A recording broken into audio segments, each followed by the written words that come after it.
Hello YouTube, this is Yara here, and today we're going to be making a post Cyberstorm Access deck tier list. So this is going to be, I've included most of the popular decks on this list and a couple of not so popular ones as well, just so you can see where they stack up against the others. This is also assuming there's not going to be a ban list before Cyberstorm Access drops, which it's pretty much gonna be the case, right? There won't be a ban list. If anything, I think Konami is just gonna make this the new ban list by dropping a lot of new decks and a lot of new support, so that way things can stay fresh. And then a couple of like weeks or maybe a couple of months after, maybe the ban list will drop. So I don't think there will be a ban list anytime soon. So this is going to be post Cyberstorm Access, and I've been looking at a lot of gameplay from these decks. I've been playtesting them myself as well, stacked up against each other. I've been participating a lot on Dueling Book, going to regionals, going to locals. So yeah, this is going to be my opinion on where all these decks stack up. So yeah, let's get started. So right off the back, if you've been watching my channel, my most viewed video, over 100,000 views, Virtual World, this is my baby, so I have to include it in every one of these lists. So Virtual World, I'm gonna put it at Rogue. They are gonna get a new Synchro 6 that can modulate its level either up one or down one.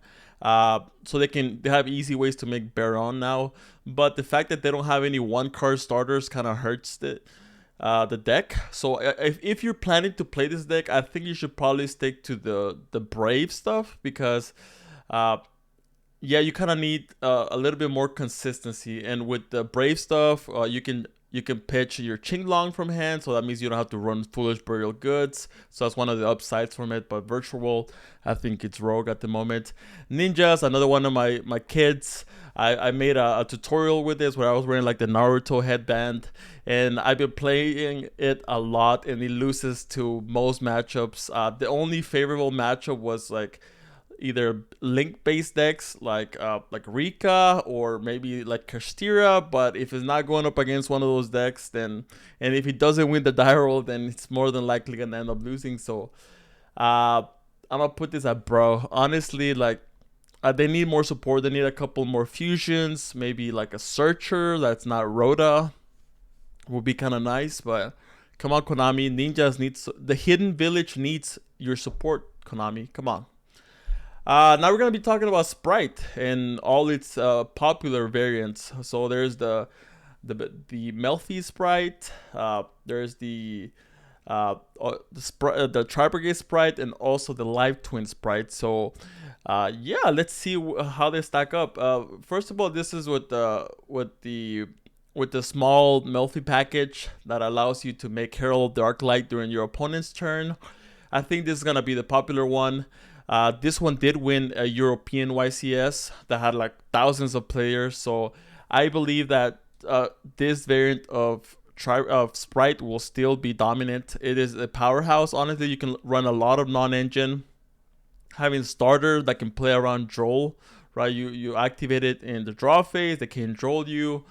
You end up on multiple layers of interruption. You end up on like monster and spell trap card negates on your main monster zone with like Toad or Herald Dark Light, and you end up on Double Cross or Smashers, plus you have head traps. So it has like 3 layers of interruptions. So I think it's very, very solid. So I think it's gonna be tier 1, honestly. So if since it's not gonna get touched anytime soon, I think it's gonna be tier 1. The Tri Brigade variant, I believe, is still very solid, allowing you to set up Revolt, plus Pick Night early, plus IP Masquerina. I mean, it's a very solid deck, but I don't think it's as good as the Melfi variant, so I'm gonna put it at tier 2. And the Live Twin one is gonna be a top 1. It's allowing you to draw multiple cards per turn. You can run the Runic stuff with it. As a matter of fact, that's the most popular variant, the Runic Live Twin Sprite. It's just a powerhouse, allowing you to pop during your opponent's turn, draw multiple cards. Yeah, the Live Twin Sprite has a ton of starters, right? This is a starter, blue is a starter, the blue variant of this, also starter is a starter. if you don't have that, you can just play with your runic stuff, and if you have all three of those, you just win, right? You just win. So, uh, yeah, I'm gonna put it at tier one. Another deck that got hyped a lot, and it actually ended up topping a regional or two, is Trap Trick. It got hyped a lot because of the structure deck. It allowed a lot of players to be able to afford this deck. Uh, I think even like a person that played three structure decks ended up topping at some European event. But yeah, I think that this unfortunately is rogue. Like it's not bro material, but it's rogue. Evenly matched just kind of kills this deck. And you're not gonna be running Solemn Judgment on your main deck because it's not good going second.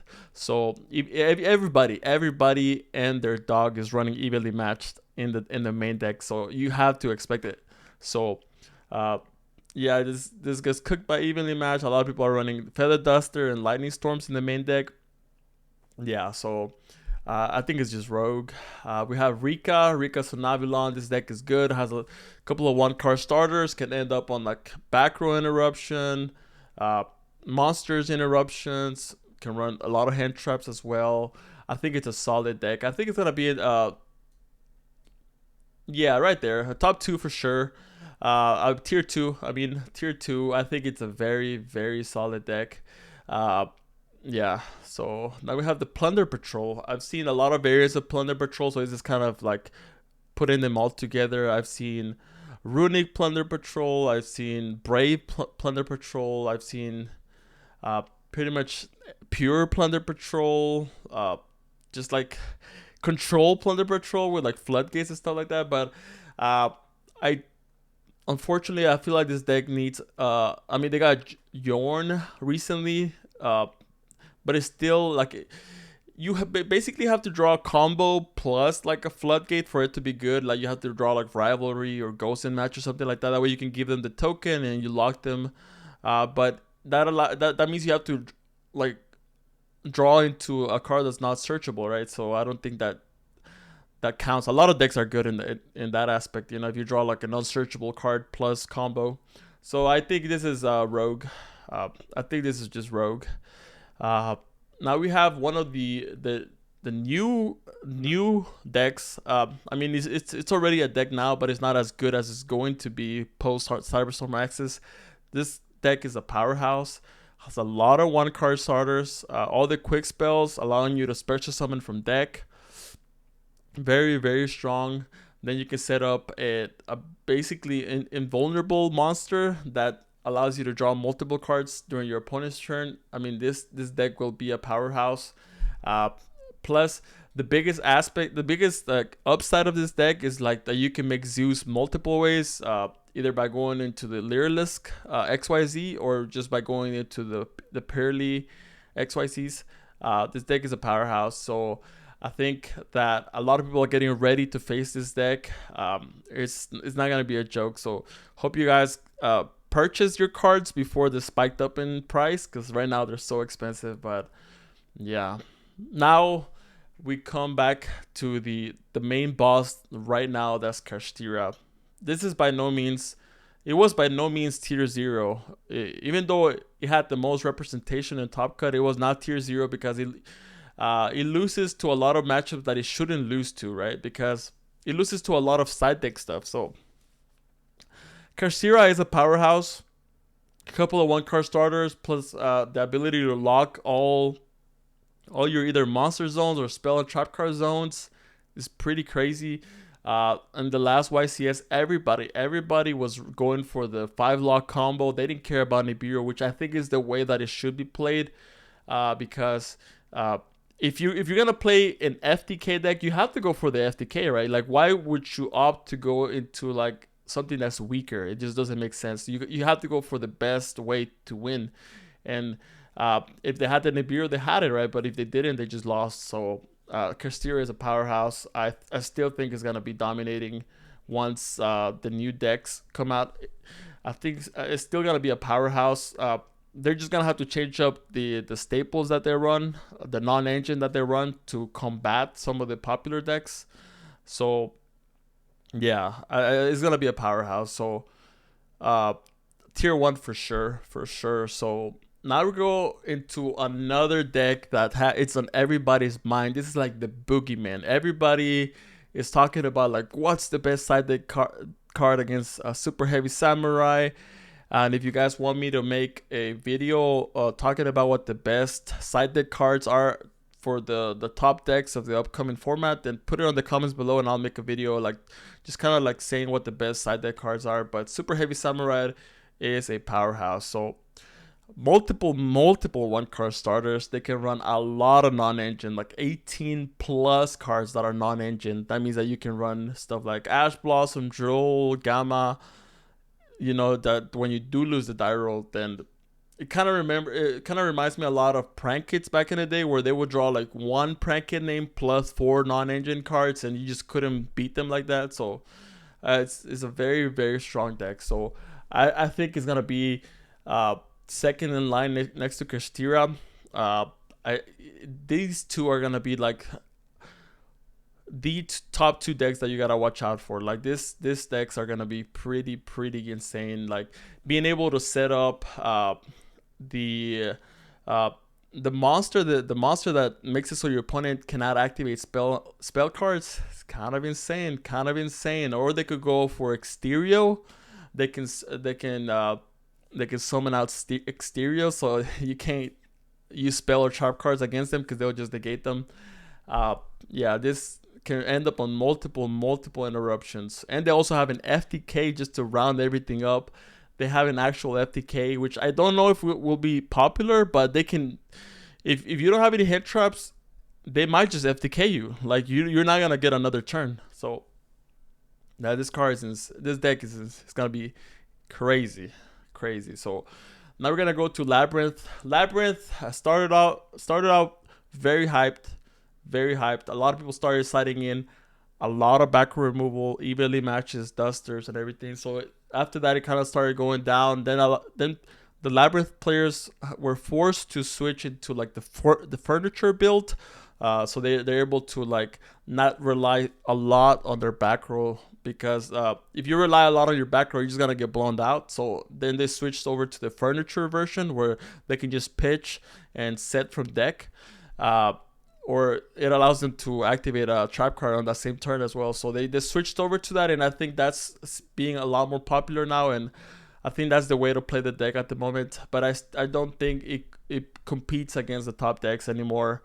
I don't think it ever did, because people just weren't ready for back row decks, so that's why they were losing to it. But once people started getting ready, then that's why I started seeing a lot less top cut representation. So I'm gonna put this, but it's still crazy. Like I wouldn't want to face this deck, because if they draw well, you're just gonna lose that. Sure, like every deck can beat you if they draw well, but for this deck to draw well, it doesn't even have to be that well, if it makes sense. They just have to have like a welcome plus like another card, and they're in there, right? So now Flounderies, I took this to the regional, and I went X3, but I could have easily went like X1. Like I was just new to the deck, but I saw the potential of the deck. You can choose to run it with Prosperities, or you can choose to run it with no extra deck. That way you don't get all your zones locked. But this deck is a powerhouse. Like once it gets to like turn 3 or 4, it just outgrinds like all the other decks, because you don't rely on your extra deck, and you keep getting your resources back, and your engine is just so strong. So I think this will be a powerhouse. Like a lot of people are underestimating Flounderies. I will put this above Labyrinth. A lot of people are underestimating Flounderies. They can run Shifter. They can run a lot of cards that a lot of other decks can't. And Shifter will be huge in the next format. Will be huge. A lot of decks will lose to Shifter. So the fact that Kastira will probably see less representation, because a lot of people are playing the new decks, means that Flounderies may be able to run Shifter on the main again. And if that's the case, then their top cut representation is gonna go up. And Flounderies saw almost top 4 or top 8 placements at almost every single YCS that happened last format. So a lot of people keep sleeping on the birds. It's a strong deck.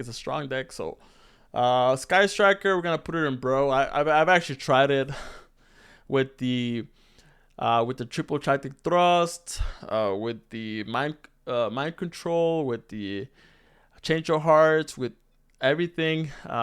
And I feel like in order for this deck to be popular again, or even see some sort of like chance to compete, Engage will have to come to 2 or 3. So if that's not the case, then yeah. So we're just gonna put it in Burrow.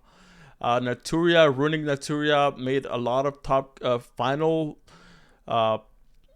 It made it to a lot of finals. It didn't win any YCSs, but it made it to finals, which is crazy because 1 or 2 cards off and it would have actually won. So Runic Naturia is a scary deck. It's a scary deck that can set up Nat Beast, that can set up Baron plus Fountain. Baron plus Fountain is very hard to, believe it or not, that's very, very hard to beat because doesn't lose to Lava Golem, doesn't lose to something like a Cosmic Cyclone because Baron protects it. So it's crazy. So I'm gonna put this over here at top 1 for sure. So we might rearrange the placements of tier 1 later throughout the video, but so far I'm liking what I'm seeing. So Dark World, it's crazy. They're gonna get a new card that basically says discard a card from your deck. That's how crazy it is. I believe the actual wording of it is search a Dark World monster from your deck, then discard a card. So you can discard the same one that you search. So that means that you can search Snow, then discard it. It's not gonna come out on Cyberstorm Access, but I mean, Dark World is crazy. But the fact that it loses to Shifter, it loses to Droll, and I think both of those cards are gonna be very, very popular next format. But if you don't draw hand traps if you don't draw strong hand traps against Dark World, you lose. Like, they don't lose to Ash, they don't lose to Imperm, they don't lose to this low impact hand traps. They only lose to like the Drolls, Lancias, and the Shifters, right? So if you don't draw one of those, you just lose. So, and they can break boards going second like crazy. Like yeah, I will put this above Rika for sure, above these for sure. Like, the only way Flounderies wins against Dark World is if they draw Shifter. So that's why I would put Dark World over here. It's an insane deck. Branded is gonna get some support in the next set on Cyberstorm Access. They're gonna get a fusion that allows you to basically gimmick puppet lock your opponent. Another way to do it, not just expulsion. They're gonna get a new main deck monster. They're gonna get a couple of other cards that they can add. So Branded, will it lose to Ash? Who knows? But the fact that it loses so hard to Ash, and a lot of Branded players says, oh, I build my deck to make it play around Ash, but I think everybody that plays Branded knows that Ash exists, so they're trying to build it that way. And even then, it didn't get any top cut representation the last format. So I think decks are just getting stronger, and I don't think that Branded will be able to compete against them. But it's still a strong deck. Like, if they can gimmick puppet lock you, you lose that game. I think it's better than Labyrinth. I think it's better than Flounderies. Probably over here. I think it's better than Rika, but it's not better than Tribrigade Sprite or Dark World. It's still a strong deck though. But Gold Pride, I didn't include Punk in the tier list because I think Punk and Gold Pride are gonna be one deck. So why would I put them separately? Gold Pride Punk is gonna be pretty crazy. They have a monster that basically you can't respond to if their life points are lower. The Tribe card is crazy. Not only does it pop, but it searches. This new set is going to be insane for them. So you're going to be seeing them a lot. I think Gold Pride probably will be at the bottom of tier 2. I think it's going to be better than Labyrinth. Yeah, somewhere over here. Yeah, right there. Gold Pride is looking pretty promising. But we'll just have to wait and see.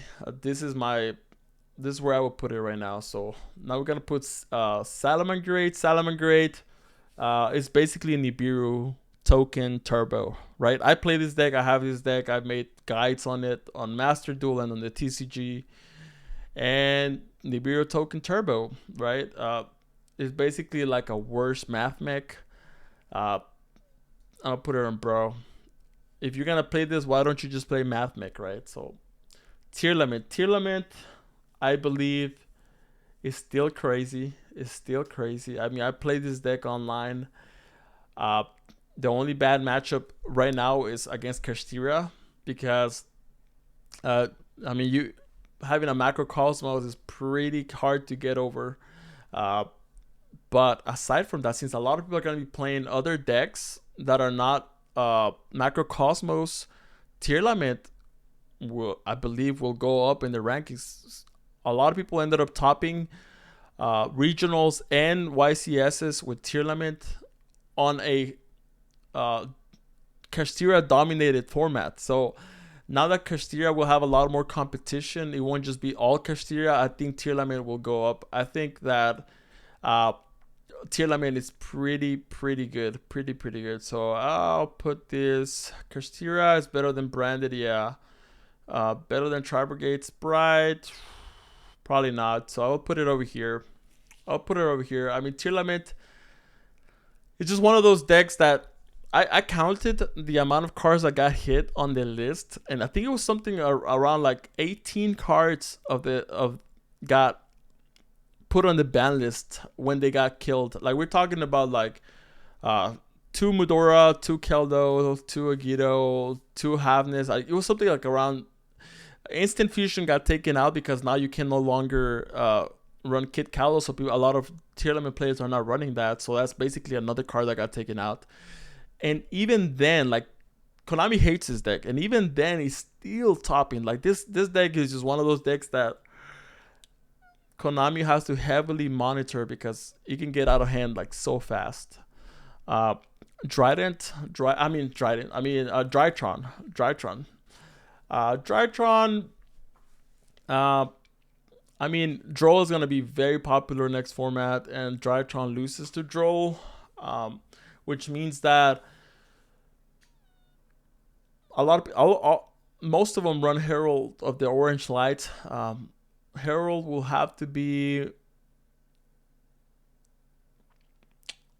They can't even like search Herald first search without playing around Droll. So yeah, I don't think it loses to Shifter as well. If Bishtil become more popular, which there's a chance they might, probably not, but a lot of people have them on the side deck. That's also gonna give them some issue. You know, Drytron is actually kind of hard. I'm gonna come back to Drytron. Sword Soul, I took in this to a regional. I ended up making top cut, got my invite with it.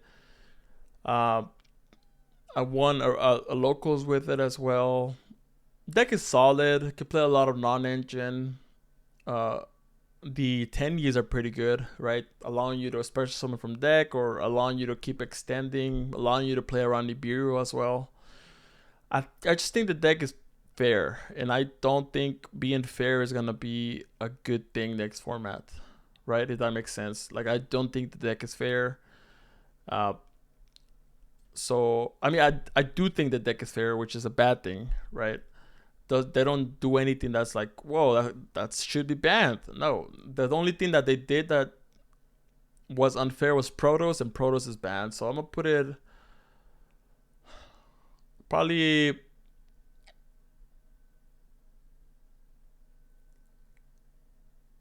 I'll put it over here.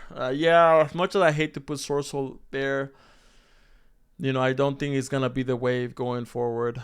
Until I know they're gonna get that golden apple, the dragon that summons a token. But why would you run that instead of like maybe like more board breakers, right? Like it by itself doesn't do anything. Like if you draw that plus like 4 hand traps, what are you gonna do with it, right? Nothing. So it's not really helping the problems that the deck had. So yeah, I'm gonna put it right there. Marine says, I don't think I've ever lost a game against Marine says. Okay, maybe I have, but I just don't remember. This deck doesn't do anything unfair. I'll put it a rogue. Yeah, I'm gonna put it a rogue. Math mix, very good. A lot of hand traps. Update jammer, access code. OTK, strong deck.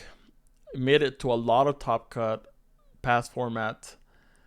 Will they still? I know they're gonna get some more support in the upcoming set with the firewall stuff. Plus, they can run the spirits now, which gives them easy access to an XYZ.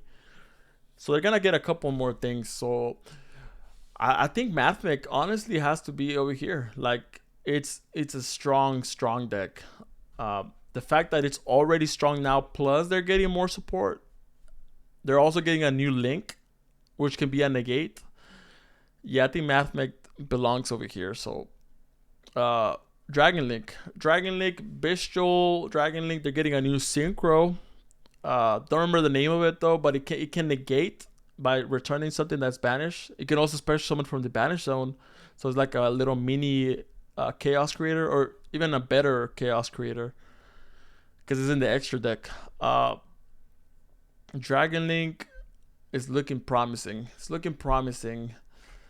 But I feel like Dragon Link has a lot of their stuff chained behind the ban list wall, right? They have Chaos Ruler, they have LP, they have Agarpain, they have Wyvern, Eclipse Wyvern, they have all the Dragon Rulers. Like Konami, this is like another like tier limit where Konami hates this deck. I will have to put it at tier 2 for sure. I think it's actually better than branded, if I'm being honest. Yeah, I'm gonna put it like this. And then you know what? I'm gonna talk about Drytron now. I think Drytron will be a good tier 2 deck. I think so. Yeah, a good tier 2 deck. Somewhere around there. Yeah. I mean, it does a lot of unfair things, right? Like they can go into the Chaos Max and basically skip your opponent's turn, but Droll, like I said, hurts this deck a lot, and Droll would be very popular along with Shifter. So the good thing about this deck, it can search Lancia. It can put basically any end board that they want in the game. So it's a good deck, but they have easy ways to go into Beatrice. But yeah, I will put it over here at tier 2. And Manadone is getting a lot more support. I mean, the deck is basically coming out in this set, but it mixes with the previous cards that's been available, right? So they're getting a fusion as well. That's very good. I can fusion by using stuff in the graveyard, which is very good. It means you don't have to have anything on the field. Where would I put Manadone? Probably top tier 2. I think it's gonna be better than branded. Yeah, I will put Manadome. Well, I'll put Manadone over here. Yeah, I think it's better than Dragon Link. They have some pretty good synchro plays that they can go into. Playing Prisma is good. Being able to copy means that you can go into the Link 1, being able to search the field spell. I think it's about time that this deck does something. It hasn't done anything. The Scareclaw stuff hasn't done anything. Everybody knows it's like a 1-card combo. Everybody's known that, right? It's a 1-card combo that can set up a couple of different things, but it hasn't done anything. Maybe with the Manadone wave, maybe Visa Starfrost is finally gonna be able to see the light of day. So, yep. I think I'm pretty satisfied where I put these decks. Do you guys agree with my list? Do you agree or disagree? Put it on the comments below. But as always, this is Yara here, and I'll catch you later.